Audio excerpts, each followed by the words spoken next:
It wouldn't be entirely accurate to say I come from a family of gamers. In fact, my family as a whole was kind of unorthodox. My father died when I was very young, and I don't have any brothers or sisters. What I have instead is a whole heap of half-brothers and half-sisters, all of whom are at least 2 decades older than me.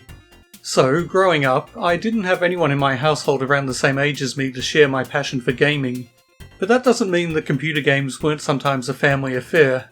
In fact, some of my earliest gaming experiences consisted of me, my mother, and one of my half-sisters sitting around my new PC trying to figure out how to get through King's Quest IV or Space Quest III, or probably our favourite game of the era, Zack McCracken and the Alien Mindbenders. And that's probably a damn good thing. Without them, I strongly suspect I would have been too young to really understand those games, and too impatient to make any progress at all. A few years later, I finally got my first console, a Sega Master System. No one in my family really took much of an interest in console gaming, so for a while the Master System was solely my domain. But then I got Lemmings, a game that seemed like a black hole of addiction, ready and eager to suck in anybody who got too close. My mother succumbed, then my half-sister, then my half-brother. Suddenly, I wasn't the only one who wanted access to the Master System. Having grown up without siblings around my own age, I wasn't particularly acquainted with the notion of sharing, and now I discovered I wasn't very fond of the concept. I came to resent those intrusions into my gaming world. I complained that they were wearing out my controllers and damaging my Master System. This at least was true. The Master System, annoyingly, instead of having a pause button on the controllers, put it on the console itself. And since Lemmings is a game that occasionally requires split-second timing, pausing can be a vital aid to success. On one occasion, my half-brother, in his desperation, reached down to the console and smashed the pause button a little too hard. It didn't work after that, which made the game a damn sight harder. A couple of years later I got a Mega Drive, and fortunately its controllers do have a pause button. By then everyone's Lemmings addiction had cooled off, but when I got a copy of the game for the Mega Drive, it warmed right back up again.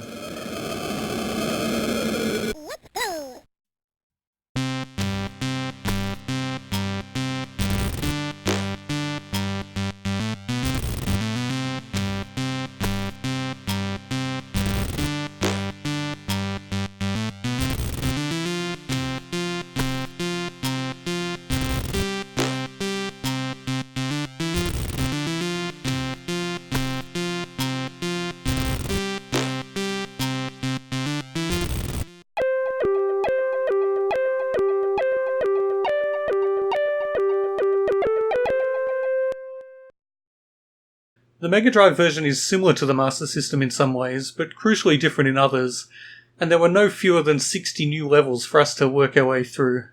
And besides which, everyone had pretty much forgotten how to get through the Master System version, so we were basically starting fresh. But all was not well. I was a teenager now, and not shy about expressing my displeasure that I was once again having to fight for access to my own Mega Drive. I loved Lemmings as much as anyone. I was addicted to it too, but I came to resent its existence. Relationships between me and my family soured, and well, that's all in the past now. Resentments have been forgotten, and more importantly, I have Windows Lemmings and a PC I don't have to share with anyone. And anyway, I'm a doddering old man, which makes all my half-siblings ancient beyond all human reckoning, so their feeble aging brains are probably no longer up to the challenge of Lemmings. In fact, I have some serious doubts about my own mental capacity, but oh well. Lemmings on the Mega Drive, let's give it a go. If you don't know much about Lemmings, well, for one thing, shame on you, it's a widely revered classic that's appeared in many forms over the decades. But that's okay, because it also has possibly the best learning curve of any puzzle game, or any game ever come to that. The first levels are perfectly designed to introduce the player to the mechanics of the game, which is good because to complete the harder levels you need a complete understanding of those mechanics, and simple as they are, there's a bit more to them than there might appear. But first, the absolute basics. Lemmings drop out of doors like this and then proceed to walk, and without intervention, that is all they'll do. They'll walk forward until they hit a wall or a slope too steep for them to walk over, and then they'll turn around. They will not stop. It doesn't matter if there's a fatal drop in front of them or a pool of lava or a giant crushing machine that's just smashed every lemming ahead of them, they will keep walking forward. It's up to you to intervene, and you can do that via these abilities down the bottom, represented by a variety of icons. Selecting one of these abilities and then selecting a lemming will grant them a particular skill. Using these skills, you need to forge a path that will allow the lemmings to make it to the exit. You don't always need to get every lemming to the exit, in fact, that will very often be impossible. Each level has a quota of how many need to survive in order to complete it. There is also a time limit, and if you haven't met the quota by the time it expires, you fail. And oh my god, will you come to hate that timer in the harder levels as it counts down the final seconds, just as the last lemming you need to save nears the exit and the screen fades out and you pray to all the gods you don't believe in for it to just walk a little faster, damn it, please, oh please! And then you fail the level. And you cry, and you slam the controller down and turn off the console and stomp away in disgust. And then you stomp right back and turn it on again, because you were so damn close. You'll do it this time for sure. And yes, it's 4 AM, and yes, you have school tomorrow, but you can't leave it like that. It'll just take one more attempt, and one more, and one more. And that's Lemmings addiction. But the first levels are innocuous enough. You only need to save one lemming, and you only have access to one skill, so that kinda cuts down your options. And hell, even the names of the first levels are explicit instructions on how to beat it. Just dig? Yep, that about covers it. This skill is the digger. If you turn a lemming into a digger, they immediately start digging downwards, if they can. There are some materials, like metal, that lemmings can't remove, but there's nothing like that to worry about in the first level. And lemmings can die if they fall too far, but again, that's not an issue here, so once you've dug your little hole, the lemmings can safely make it to the exit. Falling too far is an issue in the second level, but since the name of the level once again tells you what to do, and since it's your only actual option, you'll probably figure out that you need to turn your lemmings into floaters. Unlike most of the other skills, turning a lemming into a floater doesn't actually make them do anything, it just gives them a nice little umbrella, allowing them to survive a fall from any height. So long as what they're falling into isn't lava, of course, or acid, or plain old water. Oh, and falling off the bottom of the screen will kill them too. There are quite a lot of things that will kill them. The third level introduces blockers. This skill turns a lemming into, well, a blocker, who stands with his arms out and emphatically shakes his head. Any other lemmings who walk into a blocker immediately turn and start walking the other way. As you can imagine, given the lemmings have no problem with casting themselves over cliffs to their death, this can be pretty damn handy. There's one thing that needs to be taken into consideration though. Once a lemming becomes a blocker, it's difficult, or often impossible, to get them walking again. So if you need to save 100% of the lemmings in a certain level, you need to consider their use very carefully. There are ways to make a blocker into a walker again, but that falls into the category of advanced techniques. Now, once you've got all your mobile lemmings home, the blockers remain. There's no way to save them here, so sadly they are doomed. We could wait for the timer to run out, since we've met the quota we'd still pass the level, but that would be a waste of 4 minutes. Fortunately, we have the nuke button. Double click this and every lemming still in the level gets a counter over their heads. When it runs out, they explode in glorious fireworks. Well, okay, glorious may be the wrong word, this isn't exactly advanced particle simulation, but there's still something damn satisfying about it, especially when a whole line of lemmings go up in smoke. Well, up in pixels anyway. Yes, it's mass murder, but believe me, play this game for a few hours and you'll be itching to blow up some of the green-haired bastards. The fourth level introduces a few new concepts that, while not exactly advanced, are vital to the game. For starters, this is the first level where you need to save every single lemming. Lose even one and you will fail. Fortunately, you would genuinely need to try hard to kill a lemming here. Secondly, you now have more than one skill at your disposal. Gasp! And furthermore, one of them is highly limited. The number above the icon tells you how many times you can use that particular skill, and this is something that becomes incredibly important. There are so many levels that would be quite easy if you just had one more digger or blocker or whatever, but the level designers were cunning, and I'm convinced sadistic. But again, that's for later. The two skills you have here are climbers and one solitary miner. As with floaters, when you make a lemming a climber, they retain that skill for the rest of the level, or until they die of course. When a lemming who is a climber reaches a vertical surface, they won't turn around, they'll climb up it. They can't handle overhangs, however. If they hit one of those, they'll fall back down. And that's another little fact that becomes vital later on. The miner is a bit like a digger, except instead of creating a vertical hole, they create a tunnel that slopes down at an angle. It's important to get a good feel for what that angle is, because many levels require a high degree of precision. Not here though. Here basically anywhere will do. So make one lemming a miner, make them all climbers, and this level is done. The next level introduces bashes, which are also like diggers except horizontal, not vertical. A fairly easy concept to grasp. This level introduces bombers. A bomber is kind of like an individual nuke button.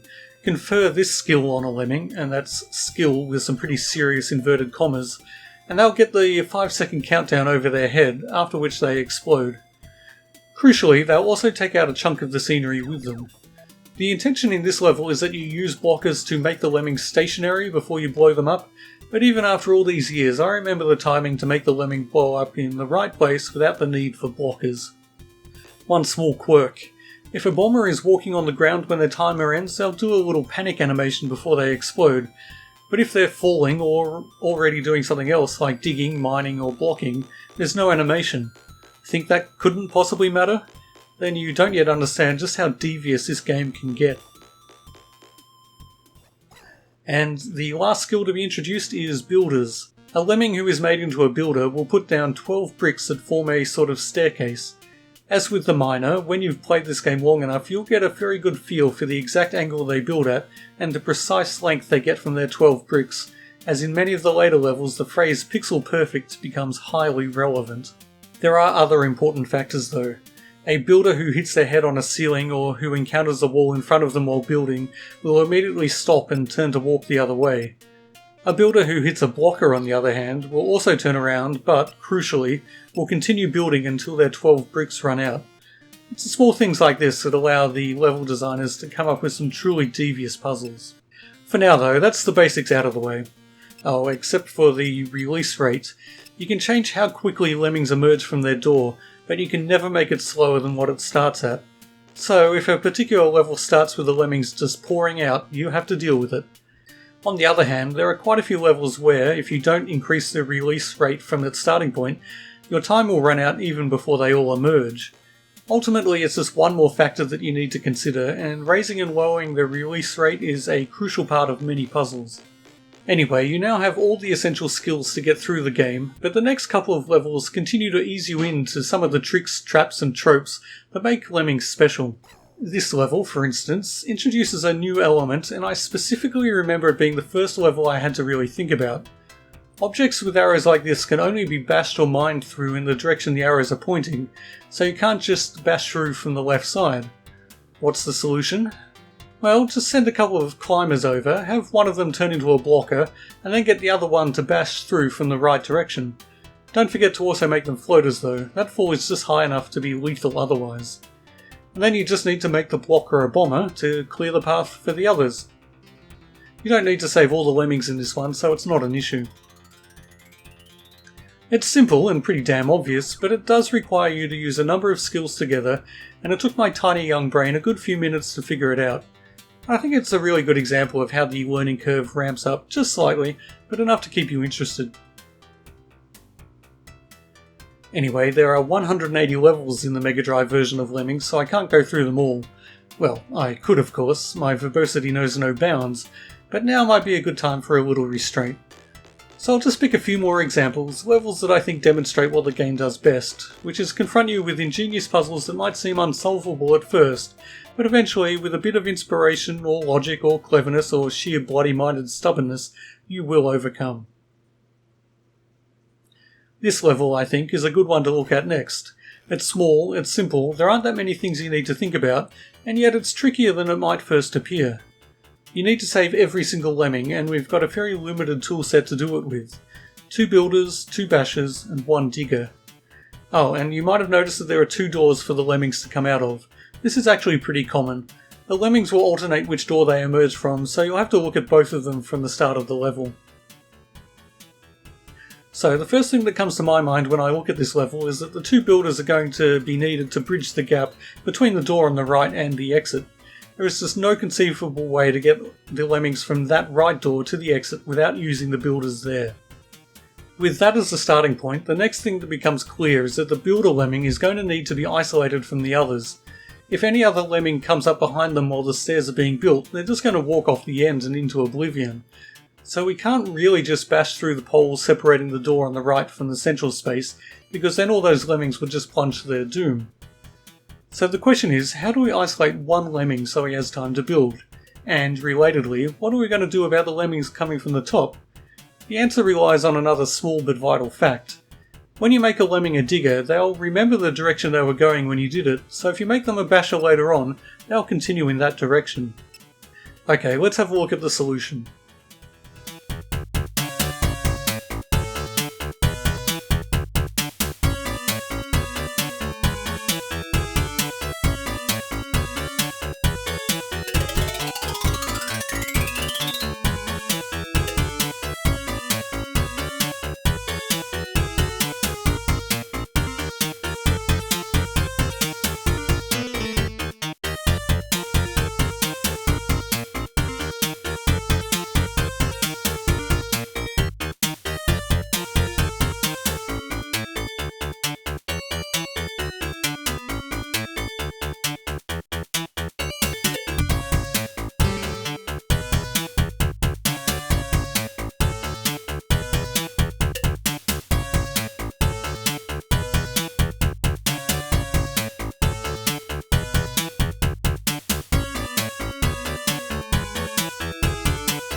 Right, pause there. Pretty clever, huh? I'm not referring to me there, that level isn't exactly rocket science. I mean the level designers. I just think the puzzles in this game are incredibly well designed, from the gentle challenge of a level like this through to some true brutality later on. In fact, bold as the claim might be, I think Lemmings remains unsurpassed in its puzzle design even close to 30 years later. Anyway, one task remains, and that's to bash through the base of the pole to let the other lemmings out. And this is where I have one quibble with this game. In a situation like this, and you'll come across many situations like this, it almost boils down to a 50-50 chance as to whether you'll click on a lemming going the right way.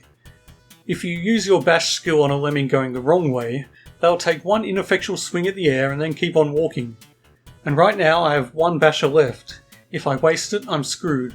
I essentially have a 50% chance of ruining all my good work so far and having to start over. In this case, that's not such a disaster. It's a short level and the execution isn't too tough, although you do have to be pixel perfect with the positioning of the digger. But there are other levels that aren't so short and where the execution is incredibly tough, and starting over can be a real kick in the guts. As you might have guessed, what I'm leading up to here is an admission that I'm going to use save states. Is it cheating? Well, yeah, it is. But in this case, I'd argue that it's cheating in a way that improves the game. The main appeal of Lemmings comes from solving its puzzles. Implementing those solutions is somewhat less important, and avoiding situations like this where no matter how smart or how skillful you are, you've still got a significant chance of dooming your poor little lemmings to death is no bad thing, I think. So, yeah, I cheat.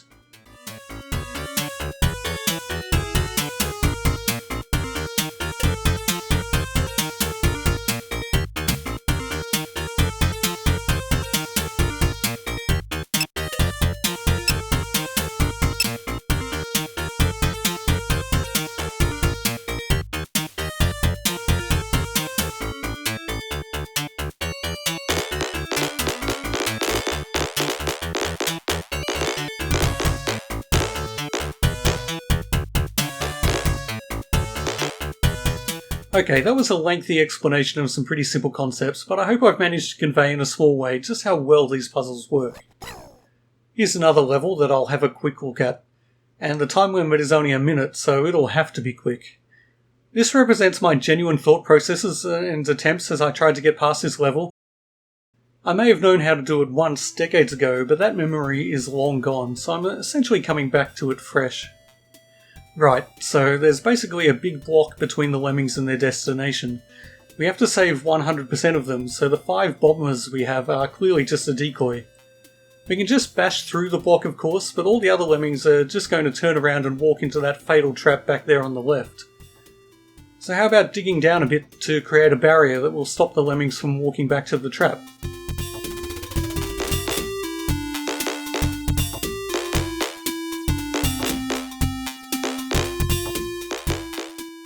Okay, that stopped them from getting killed by the trap at least, but because they had so much room to walk back and forth they didn't make it to the exit in time. Maybe we can dig down once more, create another barrier and stop them walking back so far.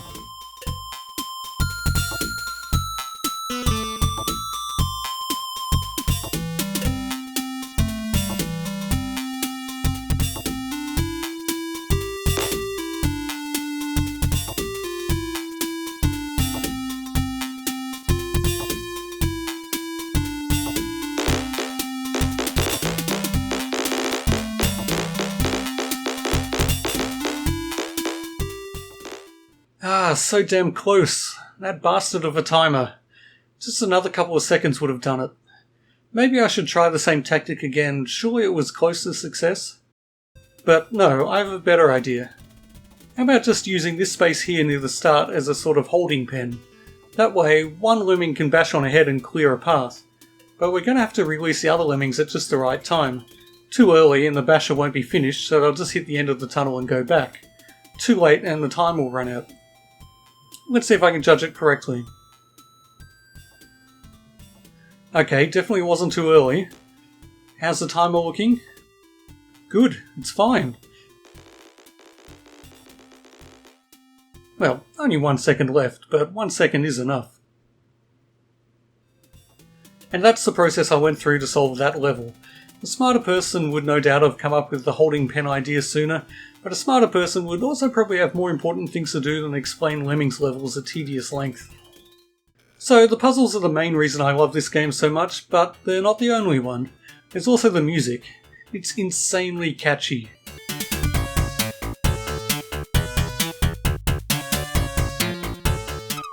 By which I mean it will drive you insane once you've been listening to the same piece of music for 5 hours as you struggle with a seemingly impossible level. But at least you'll be humming a jaunty tune as you make your descent to madness. Most of the tracks are upbeat remixes of classical or folk tunes, performed via the warmest synths and funkiest basses that the Mega Drive sound chip can conjure. And did I mention they're catchy? If these are earworms, they're not just regular worms, they're like those giant sandworms from Dune. I've had these melodies stuck in my brain for decades, and I don't regret a minute of it. My particular favourite is this heavy version of Tchaikovsky's Dance of the Little Swans, normally a delicate and subdued piece, but transformed in this game into an apocalyptic march of doom.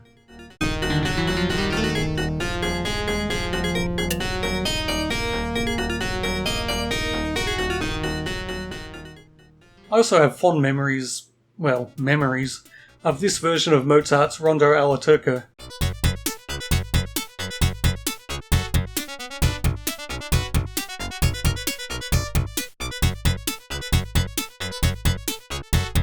I might be imagining it, but it often seems to accompany a lot of the most difficult levels, and I can't hear it without feeling a certain amount of anxiety. Honestly, there's not a track in here that isn't pretty damn good. Even the somewhat annoying rendition of 10 Green Bottles is made amusing by the unexpected and upbeat paraphrasing of the funeral march, immediately followed by the wedding march.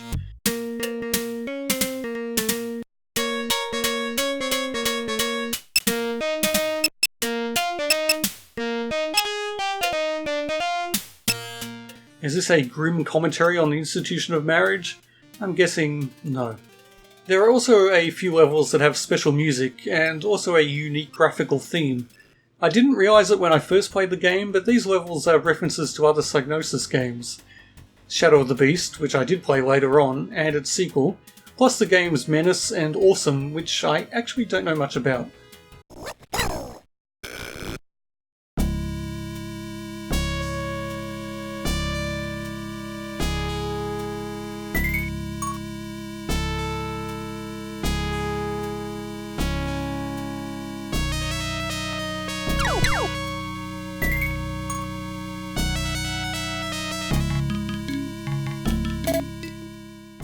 There's also a special Sunsoft level, Sunsoft being the Japanese developers who handled the Mega Drive port and also contributed a bunch of new levels.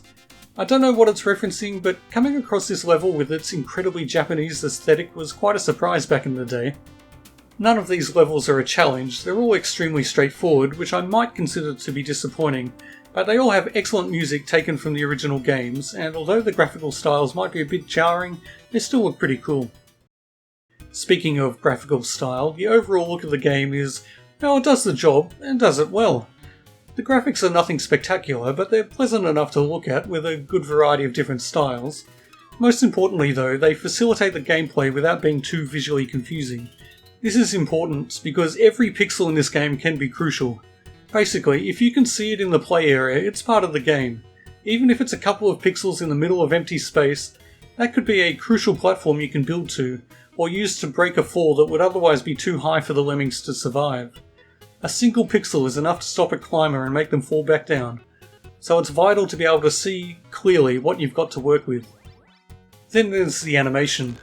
It's well known that the whole idea of the game derived from a tiny walking animation of a sprite measuring no more than 8x8 pixels. The lemmings themselves really are at the heart of the game, and small as they may be, they have a whole heap of character.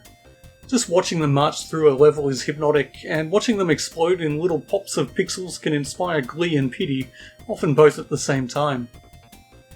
Now there's one last element of the game that I want to talk about, mostly because I just don't see it being talked about enough. And that's the 2-player mode. Lemmings is a highly renowned game throughout the world, but I rarely see the multiplayer mentioned. Yes, there are people who know it and love it, but I personally think it's one of the best and most interesting multiplayer modes to come out of the early 90s. I think it should be an esport. I'd like to see it played in packed arenas and professional League of Legends or Street Fighter players quit those games and take up a career in a competitive Lemmings league. Okay, that's a forlorn hope, but honestly it's an underrated multiplayer game. The 2-player mode is necessarily very different to the single-player mode. There are 20 special multiplayer levels, and they're mostly very, very simple. That's because the challenge here comes not from the environment, but from your opponents. In this mode, each player has lemmings of their own colour, blue or green, and also an exit of their own. The exits are usually on opposite sides of the level, while all the lemmings, both blue and green, emerge from a door in the centre. Each player can only give orders to the lemmings of their colour, and the object of the game is to get as many lemmings of either colour into your exit. As you might be able to imagine, this opens up a wealth of tactical options. Your opponents build a ladder to bridge a crucial gap. Get one of your lemmings there and you can mine right through it. Your opponents opened up a clear path to their exit. Dig a giant hole so all their lemmings get trapped. Your opponents managed to get a bunch of your lemmings to just about reach their exit. Oh well, just mine through a platform, sending every single lemming, yours and theirs, into a pool of lava. The Amiga version apparently had modem play, but of course the Mega Drive version is strictly a split-screen affair. This is a multiplayer mode that might genuinely be hazardous to your health, as there are few things more likely to make the person sitting next to you want to punch you in the face than ruining their cunning plans with a single bomber. Unfortunately, to get the most out of this mode you need 2 players who are intimately familiar with the way the game works. My fellow doddering old man, the same one who somehow survived the experience of playing terrible fighting games with me in the last video, kindly offered to be my opponent, but he had never played the game before. He caught on as quickly as could be expected from a man even older and more doddering than myself, but alas, I was able to trounce him convincingly. Not great for capturing interesting footage, but definitely good for my ego. Well, that's Lemmings. If I haven't made it obvious enough already, it's one of my all-time favourite games, and one that I think everyone should play. Well, maybe not people with addictive personalities, or with fragile tempers, or who have stuff they need to get done, honestly, because this game will keep you up all night, guaranteed. Okay, thanks for watching. Please remember to like and subscribe and all that stuff you've probably been doing on YouTube for years, if not decades. You certainly don't need me reminding you. My next video will be... oh wow, I think I've accidentally arranged to do a Christmas game just in time for Christmas. It's a coincidence, I swear. You can probably believe that I'm the sort of Scrooge-like bar humbug character who would only do something Christmassy by accident. Oh well. Until then, get off my lawn.